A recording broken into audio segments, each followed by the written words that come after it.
On this blog, I'm going to continue the discussion on margins, and we're going to be talking about another aspect of margins, not because I don't think you know it.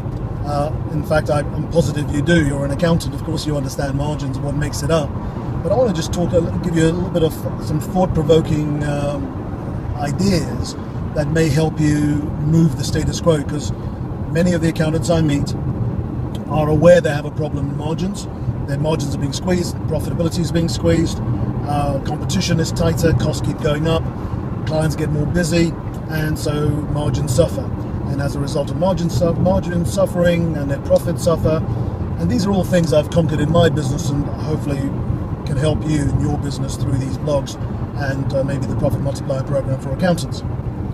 So on this particular aspect on margins, I want to talk to you about the briefing element. Now, when we plan work, I don't know about your business model, and maybe you've sorted this completely, and you are completely at ease with how efficient your briefing process is. But too often when I work with accountants and talk to them at events I present at, and I'm in the audience on, a lot of accountants will have a problem with margins, and this is one of the causes of it. Is their planning and briefing of the team stage is weak.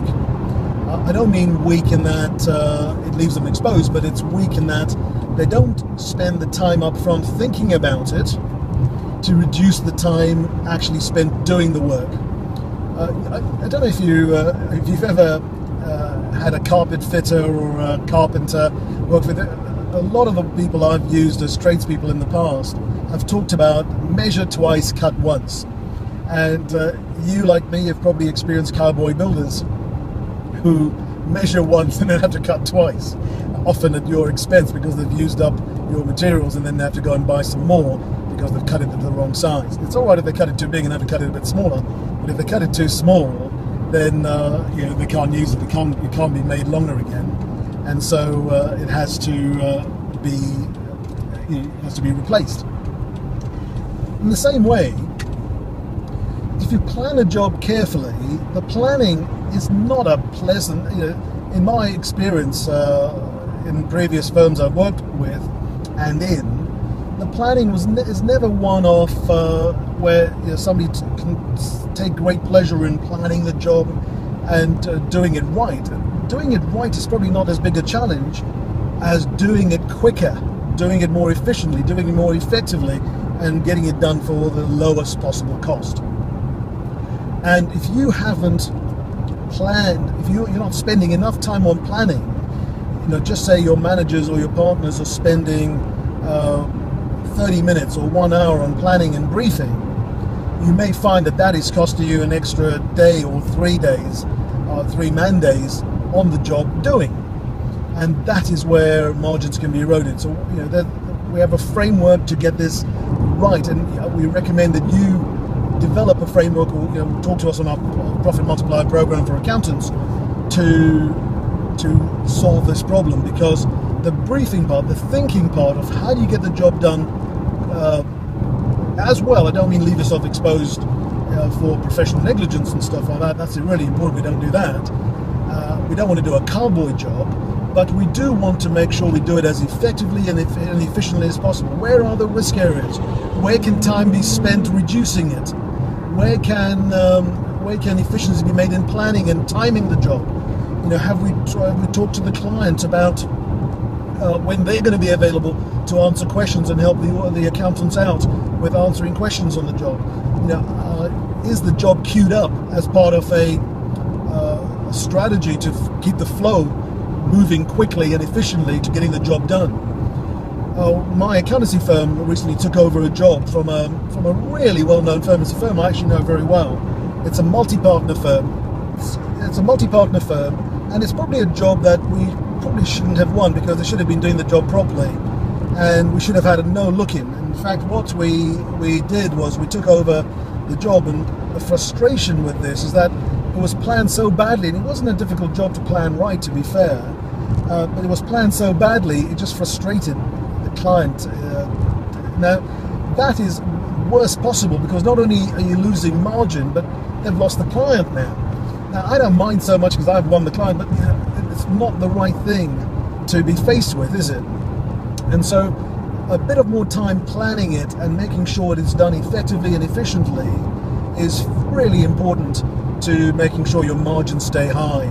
And if you don't plan it right, you end up with margins being squeezed, clients putting a downward pressure on fees, competition coming in, and then worst case, clients get fed up and go to someone else. And we don't want that to happen. So I would recommend that you look at that planning, you share this video with your partners, make sure that they all see where this is coming from, in case you've been arguing for it and they haven't. Maybe hearing it from somebody on the outside, which is often the catalyst position we play in the Profit Multiplier program, is to make things happen in partnerships, because it is sometimes difficult to get everyone to see eye to eye, and sometimes you need an outsider to go, wake up guys, this is costing each of you in your pockets, and it's time to sort of look at a change in how we do things. Hopefully that's been thought-provoking for you. You've decided. Remember, it starts with a decision. You have to be aware. Now you're aware, you have to make a decision to change it, and you then got to create a project for it. Maybe the 3x3x3 formula we use in our Profit Multiplier program for accountants would be useful to you. And then you've got to create actions every week to make sure that you execute the project and monitor its progress, monitor the results, and keep tweaking it until you get the best results possible. And it's a moving feast, and you've got to keep looking at it every 6 months or every year, because things change, circumstances change, technology changes, our skills change, and clients' methodologies change and stuff. So you've got to keep that in mind. If you like it and you found this thought-provoking, click the like button, share it with other colleagues and members of your team, maybe with your partners, maybe with other accountants you might meet who you think could use the help.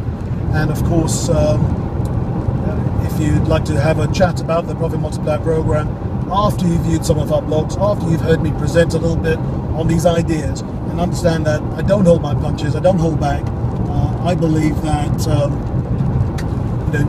my place as a catalyst is not one of making things easy. It's shaking things up a little bit, because if you wanted an easy time, you just leave me out of the equation.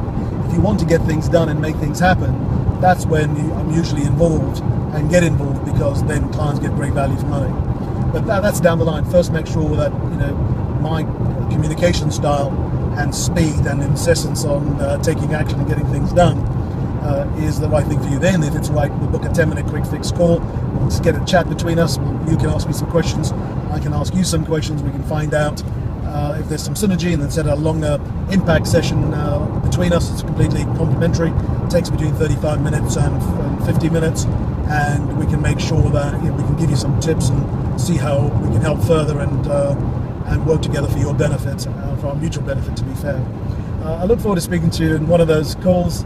Until then, hopefully enjoy the blogs, get some benefit from it, take some action, and we'll speak soon. Take care. Goodbye.